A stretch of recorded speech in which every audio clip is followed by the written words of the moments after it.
જે લોકો મહેનતને મહત્ત્વ આપે છે અને પૈસાની કિંમત સમજે છે એવા મિડલ ક્લાસ ફેમિલીના છોકરા કે છોકરીઓ ભારત છોડીને જ્યારે વિદેશમાં જાય છે ત્યારે ભારતમાં કાયમને માટે પાછા નથી આવતા. ખાલી ફરવા આવશે પણ કાયમને માટે ભારત પાછા ક્યારેય નહીં આવે.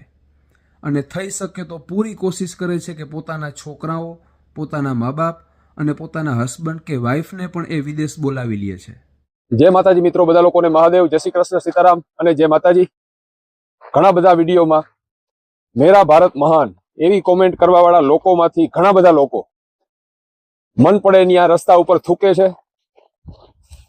કોઈ આવે છે કે નહીં એ ચેક કરી રસ્તા ઉપર પેશાબ પણ કરે છે. ઘરમાં નકામી હોય એવી બધી વસ્તુઓ ઘરની બહાર અથવા તો રસ્તા ઉપર ફેંકે છે. એઠવાડ, ખાધેલી વસ્તુ, ફ્રૂટ, શાકભાજી બધું કોથળીમાં પેક કરી અને એ કોથળીનો રસ્તા ઉપર ઘા કરે છે. એવા જ સમાજના લોકો પોતાની ભૂલો છુપાવવા માટે વિડીયોમાં કોમેન્ટ કરે છે કે મેરા ભારત મહાન. મેઇન વાત ઉપર આપણે આવીએ કે ઇન્ડિયામાંથી જેટલા પણ લોકો વિદેશમાં જાય છે એ લોકો ફરી વખત ક્યારેય પણ ભારતમાં પાછા નથી આવતા. ફક્ત ફરવા માટે આવે છે પણ કાયમને માટે એ ભારતમાં પાછા નહીં આવે. તમે ક્યારેય સાંભળેલું છે કે ધીરુભાઈ અંબાણી, રતન ટાટા કે વિજય માલ્યા જેવા કરોડપતિના છોકરા વિદેશ ગયા અને કાયમને માટે ત્યાં સેટ થઈ ગયા? વાત છે મિડલ ક્લાસ માણસોની, જે લોકો મહેનત કરવામાં સમજે છે અને પૈસાની જેને કિંમત છે એ લોકોની વાત છે. એવું જરૂરી નથી કે વિદેશમાં જાય એ લોકો પછી ત્યાં ડોલરમાં લોટતા હોય, એની પથારી ઉપર ડોલરનો ઢગલો પડ્યો હોય, એવું જરૂરી નથી. પણ એ બધા લોકોને વિદેશમાં ગયા પછી સામાન્ય એવી સારી એવી નોકરી મળી જાય, ટેક્સી ડ્રાઈવરની કે કોઈ વેરહાઉસમાં કે કોઈ ફેક્ટરીમાં, તો પણ એ લોકો ભારતમાં કાયમને માટે પાછા આવતા નથી.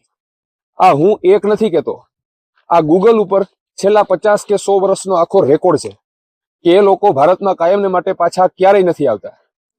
એનું કારણ તમે બધા લોકો જાણો છો, પણ આંખ આડા કાન કરો છો. બધા લોકો પાસે ખેતીવાડી અને ખેતી કરવા માટેની જમીન ન હોય એટલે મોટા ભાગના લોકો સિટીમાં રહેતા હોય. અત્યારે તમે સિટીમાં જાઓ, કેટલો ધુવાડો, કેટલા વાહનોના અવાજ, અને બીજું જે બંધારણ છે, ટ્રાફિકના નિયમો કેટલા ખરાબ છે જે કોઈ માણસોને પસંદ નથી. જે પાણી તમે પીવો છો એ પાણી ક્યાંથી થઈને તમારા નળ સુધી કે તમારા રસોડા સુધી પૂગે છે એ તમને ખબર નથી.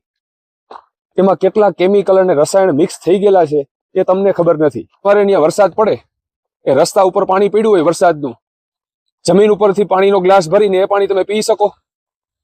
અહીંયા બરફ પડેલો છે, આ જોઈ લેજો.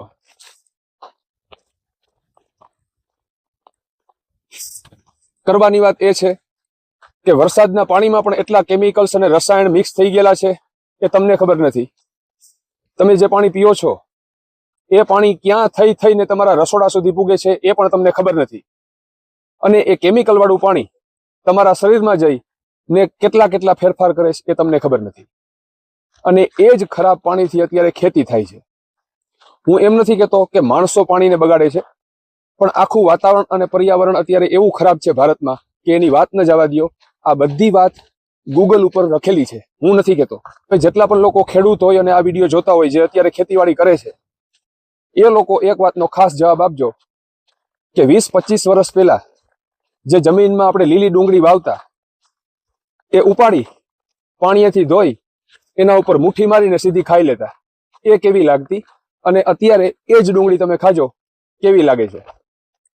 મૂળા, ગાજર, કોબી, ફૂલકોબી, રીંગણા, ટમેટા, આ બધી વસ્તુના દાખલા તમે લેજો કે 20-25 વર્ષ પહેલા આ બધી વસ્તુઓ કેવી હતી અને અત્યારે કેવી છે. કહેવાનો મતલબ કે શ્વાસ લેવાતો નથી. ફેક્ટરીઓના ધુમાડા, બજારમાં જાઓ તો એટલું એર પોલ્યુશન, વાહનોના ઘોંઘાટ. આ વિડીયો જ્યારથી ચાલુ થાય ત્યારથી પૂરો થાય ત્યાં સુધીમાં જોજો એક પણ હોર્ન તમને સંભળાય તો. બધી જગ્યાએ રોડ છે, બધી જગ્યાએ વાહનો પડેલા છે, કોઈને નડતું નથી કે કોઈનું વાહન પણ બીજા વાહનને નડતું નથી, નહીતર હોર્ન મારે. વાત થાય છે મિડલ ક્લાસ માણસોની, જે લોકો મહેનત કરવામાં સમજે છે, પૈસાની જેને કિંમત છે, વ્યાજેથી પૈસા લીધેલા હોય અને વિદેશ જાય, એ લોકોને જો થોડો ઘણો કોઈ બીજો પ્રોબ્લેમ ના આવે, એના વિઝામાં કે કોઈ પ્રોબ્લેમ ના આવે, તો એ લોકો ક્યારેય પણ ભારત પાછા આવતા નથી. ઘણા લોકો ઘણા વિડીયોમાં કોમેન્ટ કરતા હોય કે વિદેશમાં તો ગાડી છે એ લોન ઉપર મળી જાય, એમાં મોટી વાત શું?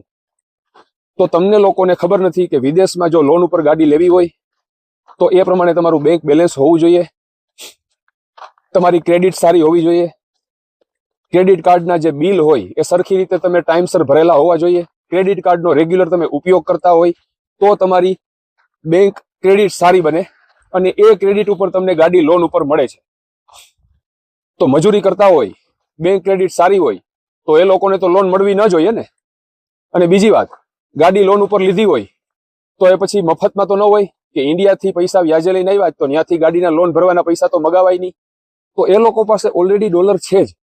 અને મેં તમને કીધું એ રીતે સામાન્ય સારી એવી નોકરી મળી જાય વિદેશમાં તો પણ એ લોકો ભારતમાં પાછા કાયમને માટે આવતા નથી. એનું કારણ એ જ છે કે એ લોકો જે પ્રમાણે મહેનત કરે છે એ પ્રમાણે એને વળતર મળે છે, એ પ્રમાણે એની ઇન્કમ થાય છે, એટલે જ એ લોકો ભારતમાં પાછા આવતા નથી. અને આ એક હું એકલો નથી કહેતો, હું કોઈ ગિનિસ બુકમાં વર્લ્ડ રેકોર્ડ બનાવેલો માણસ નથી કે ગુજરાતનો એકલો ગુજરાતી કેનેડામાં હોય. અસંખ્ય માણસો કેનેડામાં છે. આખા ઇન્ડિયામાંથી ઘણા બધા એવા લોકો વિદેશમાં પણ છે, બીજા દેશોમાં, Australia, New Zealand, London, America, Germany, Russia, Canada. પણ જે લોકો મિડલ ક્લાસના માણસો છે, જેને પૈસાની કિંમત છે અને જે લોકો કામ કરવામાં માને છે, એવા બધા લોકોને તમે પૂછશો કે વિદેશ જવાય તો એ એમ જ કહેશે છાતી ઠોકીને કે હા, તમને ચાન્સ મળતો હોય તો વિદેશ જવું જોઈએ. તો વિડીયો બનાવવાનો હેતુ બસ એ જ હતો કે આ હું નથી કહેતો, પણ ગૂગલ ઉપર આખો રેકોર્ડ છે છેલ્લા 50 કે 100 વર્ષનો ભારતનો, કે પાણી એટલું ખરાબ થઈ ગયું છે, પ્રદૂષણ હવામાં, વાહનોનો ઘોંઘાટ એટલો વધી ગયો છે, પહેલાના પાણીમાં જે મિનરલ્સ હતા એ હવે રહ્યા નથી. આપણા ઘઉં, આપણા ચોખા અને બધા શાકભાજી એ જ પાણીથી અત્યારે ખેતરમાં પાકે છે અને એ આપણા સુધી પૂગે છે. આપણે એ જ બધી વસ્તુઓ ખાઈએ છીએ. અને બીજી એક ખાસ વાત ધ્યાન રાખજો, તમારી થોડીક પણ પ્રગતિ થાય, નોકરીમાં તમારી તરક્કી થાય કે તમારું નામ ઊંચું આવે એટલે પાડોશમાં રહેતા લોકો, તમારો સમાજ કે તમારી જ્ઞાતિમાં એવા કેટલા લોકો છે જેને એ વાત ગમે છે? ખાસ જવાબ આપજો. તો એ જ સમાજમાંથી અમુક લોકો કોમેન્ટ કરીને કહે છે કે તમારા વિડીયોમાં કેનેડામાં માણસો તો દેખાતા નથી. અરે ભાઈ, માણસો તો તમારે ત્યાં છે, ઘણા છે, અને તમે એ ભોગવો છો. એટલે એ માણસોને ન્યા રાખો, એના કરતા તો માણસો ન હોય એ સારા.